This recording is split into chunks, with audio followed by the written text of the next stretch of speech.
fires it up. Fire it up. It's Colin's Blazin' 5. Browns at Ravens. I rarely swallow over a touchdown, but I'm going to take Baltimore minus 7.5. Here's a little interesting thing. Nobody's worse the last 15 years than the Browns on opening games. Why? Because they're always changing stuff. Oh, wait. They changed stuff again. It's a new coaching staff. Cleveland beat Baltimore last year. Okay. Baltimore's not overlooking Cleveland. Remember last year, Browns went into them and just punched them in the throat, and Baltimore's fully aware of it. Also, not only are the Browns bad in week one, they haven't won since 2005. They're last in wins, point differential, and turnover differential. The Ravens led the NFL in rushing, and I believe their rushing game will be better.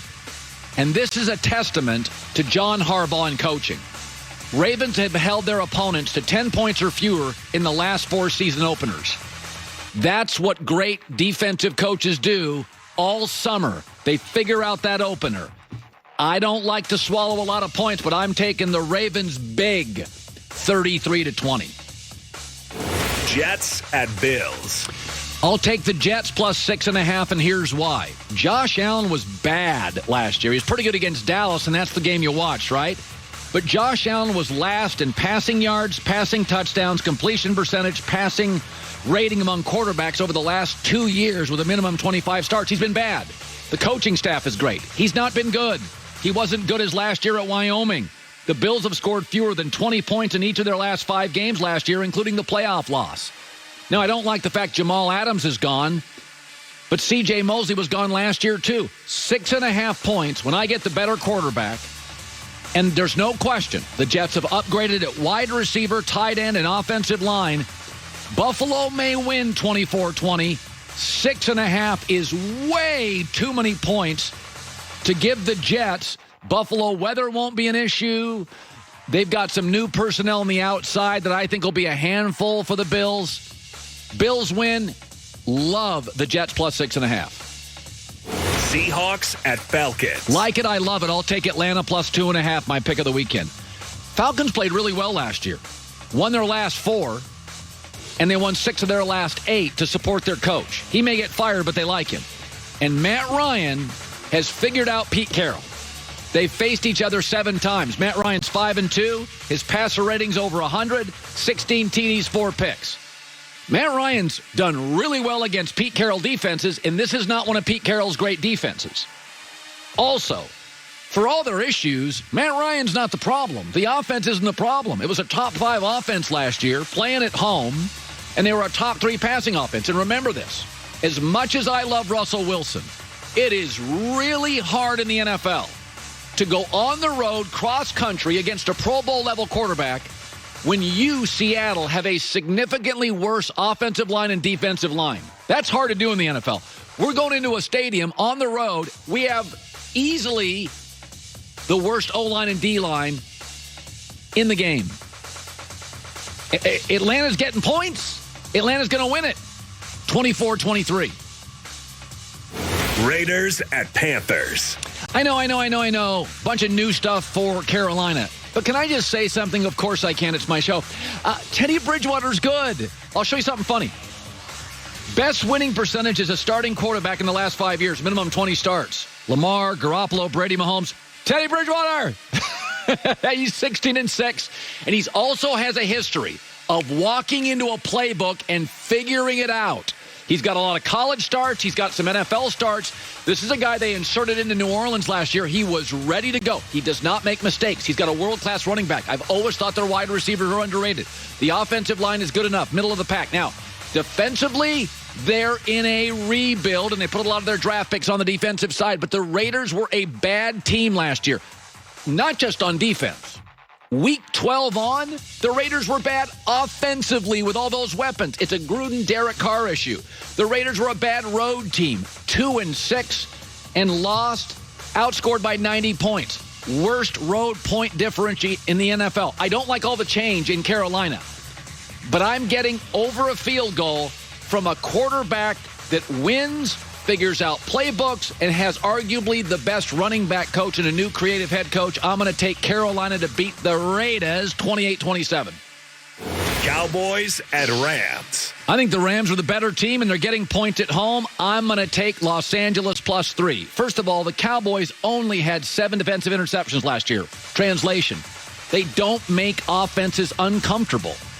They don't. The Rams' O-line is healthy. Same quarterback, same coach, same system, same left tackle, same wide receivers, same tight end. This is a good Rams team with a super, hyper-creative head coach. Sean McVay season openers. This is what creative head coaches do. He's 3-0, averaged 36 points.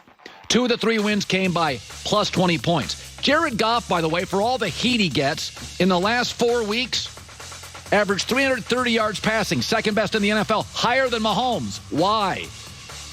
Cooper Kupp, Robert Woods, good tight ends. By the way, Cam Akers, rookie running back out of Florida State, has been the talk of the camp, as has Van Jefferson, wide receiver from Florida. I think Dallas, if they played in a month, maybe the better team. But I think this is continuity, been a quiet camp. The Rams are healthy. The walking on eggshell girly thing is gone. I like the Rams to win this game in their new stadium, 28-27. A lot of points scored here. That is my Blazing 5. So I like one big favorite. I like Baltimore to roll. Then I'm going to take the Jets in points, the Falcons in points, Carolina in points, and the Rams in points. I got to be honest with you. Every week, I think I'm going to go 5-0. Every dang week, I think I'm going to go 5-0. The pick I didn't go with, but I was really close, was Miami plus 6.5 at Foxborough. But the Cam factor, I do think the secondary for New England is sensational. And I just think to myself, it's going to be ugly. It's going to be this 17-16, 20-21. And it's just, I don't know. I don't know. I just think it's going to be ugly and unpredictable and some turnovers and a bunch of new stuff for both teams. So I stayed away from that. I do like Miami to win, but I just, Foxborough does weird things. Belichick and Foxborough win games they shouldn't all the time. All right. I got to get to this. This is the power of the NFL. We all watch great NBA finals. We're going to watch Clippers, Lakers. We watch if the Dodgers get to the World Series. We watch great. We watch Ohio State, Michigan. We watch Alabama, LSU. We watch great all the time in sports. The power of the NFL over every other sport. We don't watch bad NBA. We don't watch bad baseball. We don't watch bad hockey. We don't watch bad college basketball teams. We don't watch crappy college football teams. The power of the NFL, I cannot wait to watch the number 1 tanking team in the league this year hosting the least athletic quarterback in 20 years.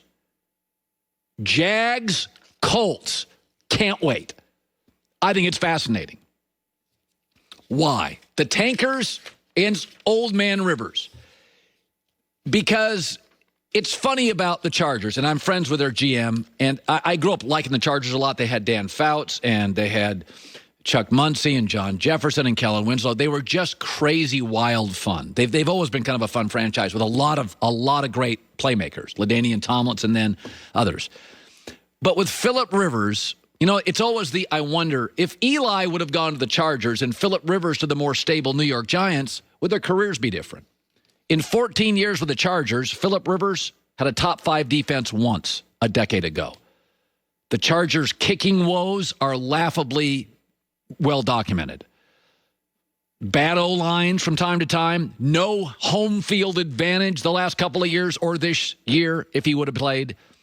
I got nothing against the Chargers, but it's been an organization with chaos. And now you go to the best young offensive line, with, I think, 2 of the best offensive draft picks, Michael Pittman, receiver, USC, Jonathan Taylor, running back, Wisconsin, a rock-solid general manager and head coach.